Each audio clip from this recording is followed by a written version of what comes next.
इसी प्रकार अब हम यही गुण किसी ग्रुप में देखेंगे। तो हम जब किसी ग्रुप में जाते हैं तो हमने एक ग्रुप समझाया है, फर्स्ट ए ग्रुप लिया है या फर्स्ट ग्रुप। इसमें hydrogen, lithium, sodium, potassium, rubidium, caesium, francium तत्व आते हैं।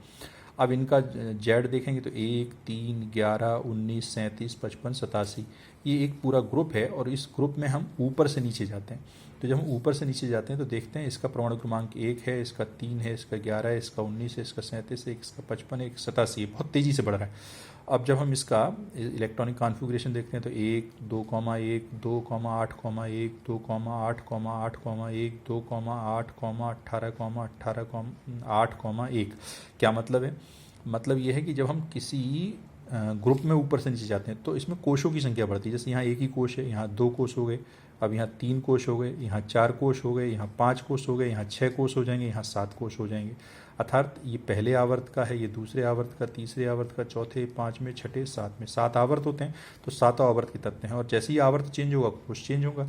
तो पहले आवर्त में एक ही कोश है, दूसरे आवर्त में 2 कोश होंगे, तीसरे आवर्त में 3, चौथे में 4, पाँचवें में 5। यानी कि आप देख रहे हैं कि इसमें कोशों की संख्या बढ़ रही है, जबकि आवर्त में कोशों की संख्या नहीं बढ़ती है, कांस्टेंट रहती है। तो यहाँ जब कोशों की संख्या बढ़ेगी तो अंदर के कोशों में इलेक्ट्रॉनों की संख्या भी बढ़ेगी। तो जिस गति से हमारा जेड बढ़ता है उससे कई गुना गति से हमारा स्क्रीनिंग इफेक्ट बढ़ता है। जैसे अब अगर हम इसका स्क्रीनिंग इफेक्ट देखें तो इसमें एक ही इलेक्ट्रॉन है, एक ही वो है। तो इसमें जो स्क्रीनिंग इफेक्ट है वो लगभग 0 है, तो 1 - 0 1। अब जरा इसका देखेंगे तो इसमें क्या है, परमाणु क्रमांक तो 3 हो गया, यानी कि पहले का तिगुना दिख रहा है। लेकिन इसमें इलेक्ट्रॉनों की संख्या भी, जिनके कारण इसमें तो इलेक्ट्रॉन के जो स्क्रीनिंग इफेक्ट 0 था, लेकिन इसमें स्क्रीनिंग इफेक्ट दुगना हो गया। तो 3 में से 2 गए तो जेड इफेक्ट कितना बचा, 1 बचा। अब जरा नीचे आ जाएं तो फिर जेड माइनस एस निकालेंगे तो जेड 11 हो गया और एस 10 हो गया। तो 11 में से 10 गया, फिर 1 बचा।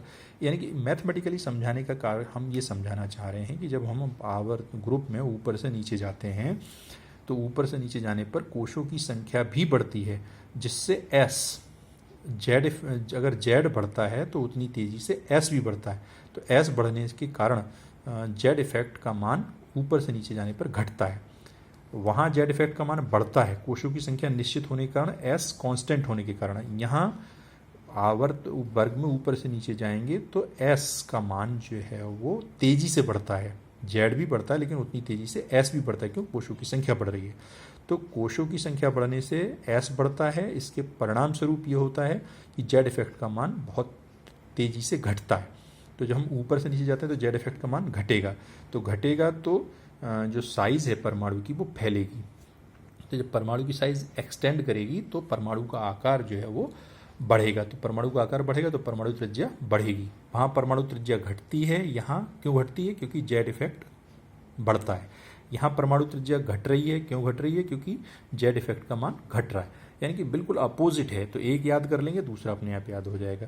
तो किसी समूह में ऊपर से नीचे जाने पर जेड इफेक्ट का मान घटता है और वहाँ आवर्त में बाएं से दाएं जाने पर जेड इफेक्ट का मान बढ़ता है। कारण, क्योंकि उसमें आवर्त कोशों की संख्या निश्चित होती है, इसलिए एस कांस्टेंट होता है और जेड इफेक्ट बढ़ता है।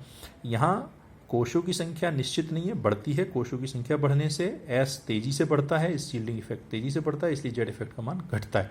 तो जेड इफेक्ट के मान घटने से परमाणु त्रिज्या बढ़ती है। परमाणु त्रिज्या बढ़ेगी तो आयनन विभव घटेगा, इलेक्ट्रॉन घनता घटेगी, वैद्युत ऋणात्मकता घटेगी, धात्विक गुण बढ़ेगा, अधात्विक गुण घटेगा और इसकी अपचायक क्षमता बढ़ेगी, ऑक्सीकारक क्षमता घटेगी, अम्लीय गुण घटेगा, क्षारीय गुण बढ़ेगा, क्योंकि इलेक्ट्रॉन को त्यागने की प्रवृत्ति धीरे धीरे बढ़ती है और ग्रहण करने की प्रवृत्ति कम होती है। इस प्रकार जो गुण हम आवर्त में देखते हैं उसके अपोजिट गुण यहाँ पर होते हैं। कारण यही है, कारण सिर्फ एक है कि जेड इफेक्ट ऊपर से नीचे जाने पर बढ़ता है। आवर्त ग्रुप में जेड इफेक्ट का मान घटता है। जब हम ऊपर से नीचे जाते हैं तो जेड इफेक्ट का मान घटता है, इसलिए इनके जो परमाणु त्रिज्या है वो बढ़ेगी, आयनन विभव घटेगा, इलेक्ट्रॉन घनता घटेगी, वैद्युत ऋणात्मकता घटेगी, ऑक्सीकारक क्षमता घटेगी, अपचायक क्षमता बढ़ेगी, धात्विक गुण बढ़ेगा, धात्विक गुण घटेगा, अम्लीय प्रकृति घटेगी, क्षारीय प्रकृति बढ़ेगी। अब इसका अपोजिट हम देखेंगे। तो अपोजिट क्या होता है, जब हम किसी आवर्त में बाएं से दाएं जाते हैं तो बाएं से दाएं जाने पर जेड इफेक्ट का मान बढ़ता है। जेड इफेक्ट के मान क्यों बढ़ता है, क्योंकि कोशों की संख्या निश्चित हो जाती है, तो एस कांस्टेंट हो जाता है और जेड धीरे धीरे बढ़ता है, तो इसलिए जेड इफेक्ट का मान बढ़ता है। जेड इफेक्ट का मान बढ़ने से परमाणु त्रिज्या घटती है, परमाणु त्रिज्या घटती है, आयनन विभव बढ़ता है, इलेक्ट्रॉन घनता बढ़ती है, वैद्युत ऋणात्मकता बढ़ती है, ऑक्सीकारक गुण बढ़ता है, अपचायक गुण घटता है, धात्विक गुण घटता है, अधात्विक गुण बढ़ता है, अम्लीय प्रकृति घटती है, अम्लीय प्रकृति बढ़ेगी और क्षारीय प्रकृति घटेगी।